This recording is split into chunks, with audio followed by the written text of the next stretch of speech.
Estamos agora, pessoal, aqui com o Dr. Jefferson, né, que deu a sua brilhante explanação sobre a terapêutica da IC descompensada. E a gente vai usar esse momento agora para trazermos algumas dúvidas que são bem frequentes da clínica, né, da prática diária, e aí usar um pouquinho da expertise dele aqui para trazer como ele faz a nossa prática, né? A gente teve muito embasamento teórico que ele nos trouxe. E a primeira dúvida que a gente vai comentar aqui com o Dr. Jefferson é exatamente naqueles pacientes que fazem resistência diurética, né? Que aí eu vou incrementando dose, vou pensando em infusão contínua, vou fazendo bloqueio sequencial. Como que ele faz na prática, né, desses pacientes, né? E também aquele momento em que eu já esgotei essas possibilidades e eu vou entrar na possibilidade de uma hemofiltração aí, né? Então, Jefferson, como é que você costuma lidar com esse tipo de situação, né? Perfeito. Essa pergunta ela costuma aparecer bastante. Todo mês, a gente está lá no Messejana, a gente lida com um perfil de paciente que é o paciente finalzinho do estágio C indo para o estágio D, que é basicamente isso, né? O paciente com congestão, precisando ou não do inotrópico, mas com refratariedade. Porque o que acontece? O paciente com insuficiência cardíaca, ele tem um limiar natriurético diferente. Então esse é o primeiro conceito importante. O que é o limiar natriurético? É a quantidade de furosemida ou diurético que você... Então primeiro vamos estabelecer que quando o paciente está congesto, o ideal é que você dê furosemida endovenosa, que é o que a gente tem no Brasil. Você tem Estados Unidos bumetanida, você tem torcemida, você tem outras opções. Aqui basicamente o que a gente usa é furosemida endovenosa. E aí, quando a gente está falando em furosemida, você tem que passar esse limiar natriurético, você tem que dar uma dose X de furosemida para conseguir levar o paciente a urinar, que ela é diferente do paciente que não tem insuficiência cardíaca. O limiar do paciente sem insuficiência cardíaca é mais baixo. O que faz com que esse limiar na insuficiência cardíaca seja mais alto? Uma série de razões. Tem o Brakin fenômeno, não é breaking, que nem muita gente fala, é Brakin fenômeno, que é um fenômeno de hipertrofia do túbulo distal, justamente que o Papai do Céu colocou na gente lá, que é para gente que não tem insuficiência cardíaca. É um mecanismo fisiológico, tá? Não é uma coisa, o Brakin fenômeno não é um negócio excepcional. A gente tem que é para a gente não secar. Se a gente tomar um furosemida, uma coisa e tal, não fazer xixi até acabar. Então, o túbulo distal ele hipertrofia e ele aumenta as devidas reabsorções. No paciente com insuficiência cardíaca, isso acaba se tornando um evento permanente ou persistente ou duradouro. Então ele tem esse Brakin fenômeno que está sempre ativado. Primeira coisa. Segunda coisa, o paciente tem hiperaldosteronismo, faz parte da doença, sistema renina-angiotensina-aldosterona, ele tem hiperaldosteronismo, então ele também vai estar retendo mais sal por conta do hiperaldosteronismo. Terceira coisa, o paciente está lá está congesto, está com edema de alça, então a absorção do furosemida oral ou de qualquer diurético oral é menor, por isso que tem que ser endovenoso. E a furosemida endovenosa, ela depende de proteína, ela circula. Você pode dar furosemida, mesmo no paciente em diálise, por exemplo, que não depende de filtração, ela circula ligada em proteína e ela passa direto no túbulo proximal. Então você depende do paciente ter proteína, então o paciente não pode estar sarcopênico, não pode estar hipoalbuminêmico. Então você tem uma série de razões pelas quais progressivamente o diurético vai perdendo efeito. Então você vai tendo essa resistência ou refratariedade à diureterapia. Então a primeira coisa, vencer o limiar natriurético. As pessoas têm medo de furosemida. As pessoas... vai piorar o rim. Furosemida não piora o rim, ela não é uma droga nefrotóxica. Se você secar demais o paciente, você vai fazer sim lá um evento. E outra coisa, cronicamente, e esse é um problema da furosemida, você seca o intravascular, mas esse paciente continua com um extra cheio. Então, na verdade, você tem que dar tempo para conseguir fazer o teu tratamento adequado. E eu costumo dizer para os residentes que assim, você dá uma ampola 3 vezes, não é a mesma coisa que você dá 3 ampolas uma vez. Não é a mesma dose, justamente porque você tem que vencer o limiar natriurético. As pessoas me ligam, doutor, o paciente está congesto, mas olha, eu já aumentei a furosemida, tá? Eu já subi de uma ampola 2 vezes para 3 vezes.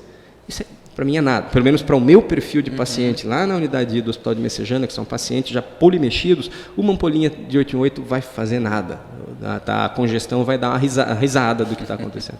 Então você tem que dar dose de furosemida de verdade, você tem que descongestionar o paciente. Tempo, falei, porta furosemida, porque você só vai poder começar a dar a droga que você tem que dar, os beta-bloqueadores, se você conseguir descongestionar o paciente. Não adianta ficar dando uma ampolinha de 8 em 8, você não vai tirar o paciente do cenário de congestão. Então 3 ampolas 2 vezes, é para secar o paciente, é aquele fluxograma europeu que eu coloquei. Você tem que fazer o cara urinar uns 3, 4 litros por dia. negativar 1,5 litro, 2 litros, perder 1 quilo por dia. Não interessa a dose de furosemida que você vai dar. Então essa é a primeira coisa. Sobe. O Dose falou que você pode dar tanto intermitente quanto bomba de infusão. A gente sabe que na prática, porque o Dose usou o que eles consideraram dose máxima, uma dose razoavelmente baixa, 2,5 vezes a dose que o paciente usava em casa. Então, eu, Jefferson, eu vou dando doses intermitentes até chegar ali a doses altas mesmo, sei lá, 4 ampolas, 5 ampolas, 4 vezes por dia. Chegou nisso, não respondeu, eu começo a cogitar. Ao longo do manejo do paciente, eu já vou fazendo o bloqueio sequencial do nefro. Então, a gente sabe que 60% do sódio é reabsorvido no proximal. A gente tem a glifosina atuando ali hoje, tem o Advor que avaliou a acetazolamida, mas, enfim, foi a acetazolamida endovenosa. Aqui no Brasil a gente não tem, a gente só tem o oral. Foram excluídos pacientes com glifosina. Eu acho que o Advor era um estudo que a gente estava esperando por ele há muito tempo. Há muito tempo se falava sobre o uso da acetazolamida no túbulo proximal, só que saiu tarde demais, saiu depois das glifosinas. Era um estudo que já era para ter sido feito há uns 10 anos atrás. Aí quando ele saiu, os pacientes foram proibidos de receber glifosina porque os dois atuavam no túbulo proximal. Perdeu. Porque glifosina é a estatina do século XXI. Você não vai, então as pessoas me perguntam o que você acha do Advor. É uma pena, tarde demais. Né? Tem um cenário, tem o paciente ali que está fazendo alcalose metabólica hipoclorêmica, que você pode avaliar, mas ainda assim a glifosina é a glifosina. Tá? Então, infelizmente, perdeu. Tá, 60% é túbulo proximal, 20 e poucos por cento alça, 15% distal, mas uns 3, 4% lá no túbulo coletor. É assim que o sódio é reabsorvido. Então, você vai fazendo esse bloqueio. Glifosina, se o paciente não tiver nenhuma contraindicação, furosemida em altíssima dose aqui embaixo, hidroclorotiazida aqui, espironolactona que você já tem que estar dando. Então, você bloqueia o nefro e você vai fazendo com que menos sódio seja absorvido, você vai estimulando a natriurese. Então, eu vou aumentando a dose de furosemida, vou fazendo o bloqueio sequencial, e quando eu falo no bloqueio sequencial, não é 25 mg de espironolactona, 25 mg não tem nenhum efeito diurético. Tá? Estou falando de 100 mg, o pessoal lá fala assim, não, o Jefferson gasta toda a espironolactona que tem no hospital de Messejana. Porque isso é para descongestionar mesmo. Você vai ficar checando potássio, vai ficar checando função renal, você tem que descongestionar. O paciente está com ascite, a gente sabe que é de 100 mg para frente que você vai ter o efeito diurético splank. No pessoal do EPA, eu não costumo passar de 100 também, eu dou 100, nunca cheguei a 200. Mas sei que o pessoal do fígado usa 200 fácil para paciente com ascite. Então dá para fazer. Eu que não faço, porque daí eu também tenho meu limite, 100 mg. Então, espironolactona, você vai dar 100 mg, você pode dar mais, como o pessoal da Hepato faz para ascite, que o efeito diurético da espironolactona é acima dessa miligramagem. Hidroclorotiazida, a gente aprende que 25 mg é a dose para hipertensão, mas para fins diuréticos você pode aumentar, você pode dar 50, pode dar 100 mg. Houve uma época no Messejana que estávamos sem furosemida endovenosa, então a gente tinha que se virar com o que a gente tinha, então pacientes todos em anasarca, congesto, eu digo que a gente estava trocando furo EV por diálise, porque no final eles acabavam indo para outra filtração. Então, alguns pacientes eu manejava com 100 mg de espironolactona, 100 mg de hidroclorotiazida, doses altas de furosemida oral, e eles urinavam. Não era o mesmo volume de diurese que eu enxergava antes, ou pelo menos não era de uma forma tão confiável, era mais errático, num dia era maior, no outro dia era menor, mas eles urinavam, então dá para fazer. Bloqueio sequencial do nefro. Ok, furosemida em alta dose, intermitente ou infusão contínua, bloqueio sequencial do néfron, não resolveu isso, o próximo passo... Lembrando que você sempre tem que estar avaliando o uso ou não de inotrópico. A gente tem o conceito de que inotrópico é para perfil C, mas não é errado fazer inotrópico em perfil B. Às vezes você precisa daquela ajudinha para melhorar a hemodinâmica. Síndrome cardiorrenal é super frequente, tanto A1 quanto A2 nesse perfil de paciente. Então, inotrópico sempre avaliando. E aí você vai ver se o paciente se beneficiaria de alguma terapia osmótica. A evidência na literatura é mais fraca para o uso dessas terapias. Então, a gente tem albumina, que para insuficiência cardíaca não tem nenhuma evidência, é mais para cirrose, síndrome nefrótica, cirrose. Então, o pessoal das outras especialidades usa um paciente que é hipoalbuminêmico, então você dá albumina para puxar por osmose para dentro do vaso, tirar do terceiro espaço e com o diurético ajudar o paciente a urinar. Ou o que eu uso mais, que é a terapia hipertônica, hipersalina, ou que o pessoal chama de salgadão, que você prepara ali um NaCl com soro, e aí você vai fazer 2, 3 vezes por dia, com muita furosemida depois. Geralmente eu começo no paciente que já está com muita furosemida, então muda pouco a quantidade de furosemida que eu vou fazer adicional. E como é que eu uso para decidir se eu vou para albumina ou se eu vou para o salgadão?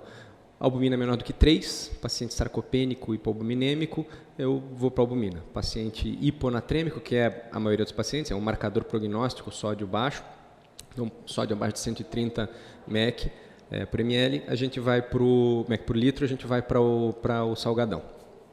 Não resolveu nada disso, tudo isso eu faço no intervalo rápido, assim, são 24, 48 horas para cada uma dessas progressões de terapia, né, nesse escalonamento.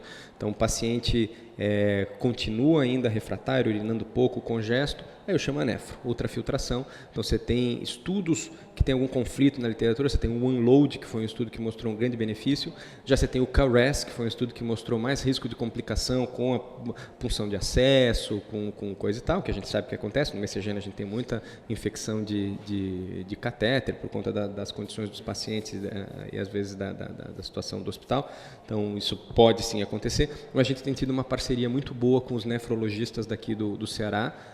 Historicamente é difícil, ou pelo menos dos lugares onde eu fiz minha formação, era difícil convencer o nefro de que o teu paciente vai se beneficiar de alguma terapia dialítica, nesse caso a ultrafiltração, sem precisar fazer diálise propriamente dita, porque ele tem uma creatinina discretamente aumentada.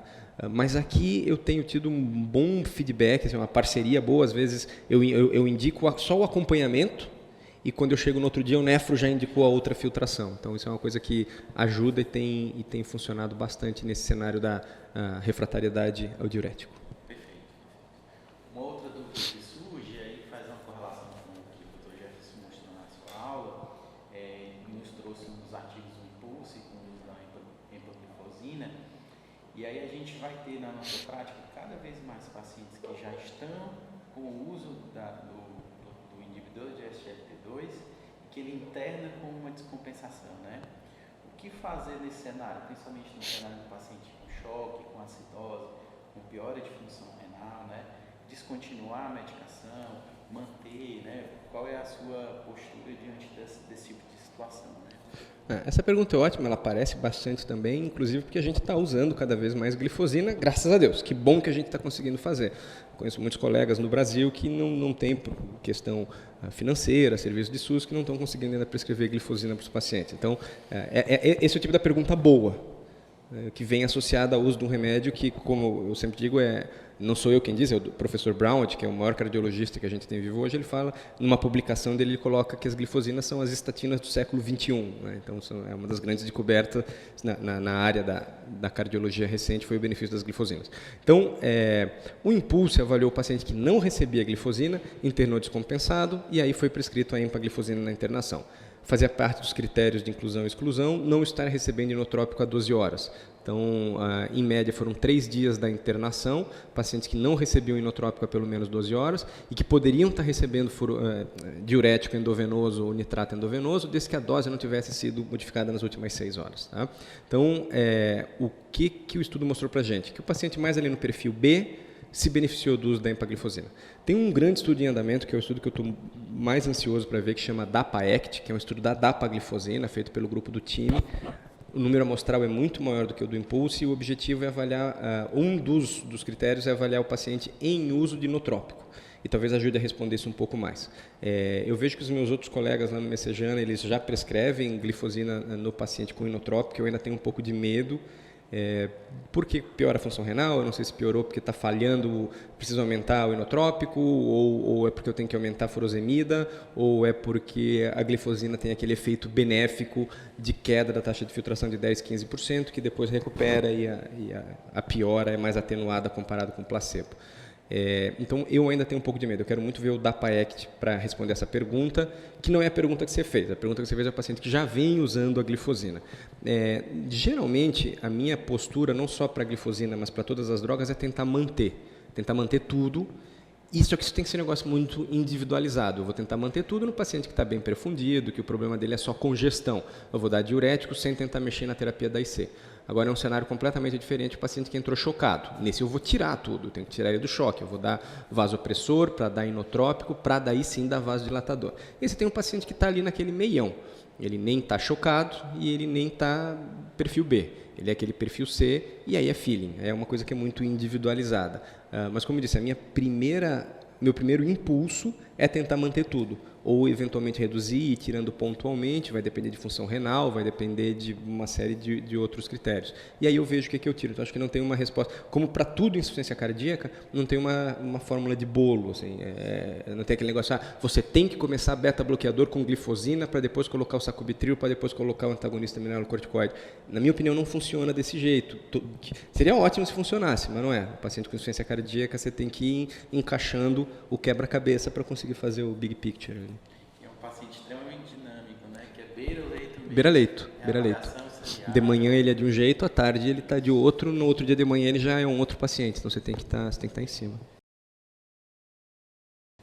Ok, gente, gostaria muito de agradecer aqui a presença do Dr. Jefferson, né? Bastante contribuição que ele nos trouxe aqui na sua aula e agora nesse momento aqui de tira dúvidas. E só para finalizar, gostaria só de saber dele a impressão que ele teve do evento, né? Do Atual Médico, primeira vez que está participando aqui conosco e será sempre muito bem-vindo. A gente estava comentando antes de começar a gravar, eu achei excepcional a estrutura que tem aqui, o podcast, as aulas gravadas, acesso online. Eu não sou daqui, então vários residentes meus comentaram sobre o senhor vai dar aula no Atual Med, legal, já participei do primeiro, participei do segundo e tal. E realmente eu estou bastante positivamente surpreso com o que eu encontrei aqui. Eu achei a estrutura muito bacana, eu achei a proposta muito boa, principalmente essa interação entre os diversos grandes serviços aqui de Fortaleza, então aproximando os serviços, aproximando os estudantes, aproximando os residentes, os staffs dessas unidades. Eu achei excepcional e comentei, eu estou aqui disponível, se me chamarem para o quarto, para o quinto, para o 10º, para o 20º Atual Med, pode contar comigo, vai ser um prazer.